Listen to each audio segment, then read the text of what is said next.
This topic is about a saying, and the saying is like dissolves like. Basically, what it means is that substances that are polar will dissolve other polar substances, and substances that are nonpolar will only dissolve in other nonpolar substances.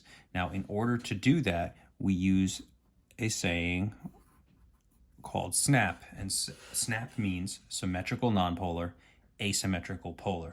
So what you do is you draw the molecule out in order to figure out its polarity, and then depending on your answer to that, you can figure out if it will dissolve in other polar materials or nonpolar. So an example, H2O, oil, and CH4. So I drew them out. Oil can't be drawn because there's lots of different types of oil, but the one thing all oils have in common is that they are all going to be nonpolar, so that's not a big deal. That makes that easy. The way we use SNAP is real simple. We draw two lines of symmetry, and if you don't have a mirror image on either side, top or bottom, that means that this molecule is asymmetrical and therefore polar. Whereas CH4, I have a mirror image top and bottom, and here I have a mirror image left and right. So this one is symmetrical and therefore nonpolar.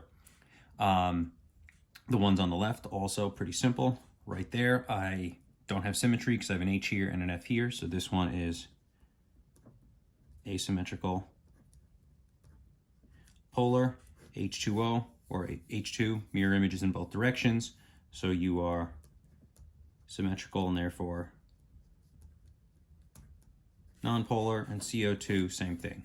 When I go this way, I have an oxygen on both sides. When I go top to bottom, I have nothing on either side. Symmetrical,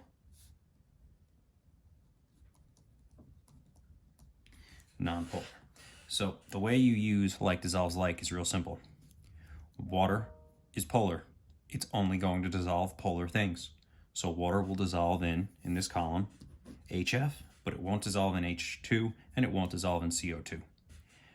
Oil is nonpolar, so it won't dissolve in HF because that's polar, but it will dissolve in these two because they're not. CH4 is nonpolar, so it won't dissolve in HF, but it will dissolve in those two.